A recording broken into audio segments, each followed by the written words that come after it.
In this video, you'll learn how to set trade expiration time on the IQ Option mobile trading app. After opening the app, you'll be taken directly to the chart screen. To set the expiration time, go to the upper right corner and tap on the section labeled Expiration.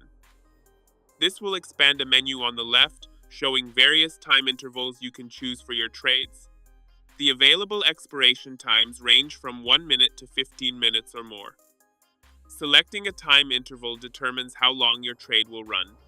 For example, if you select the 1-minute option, your trade will automatically close after 1 minute. The app calculates the expiration based on your current time zone and displays the exact closing time below each option. If you want to set a 5-minute expiration, simply tap on the 5-minute option.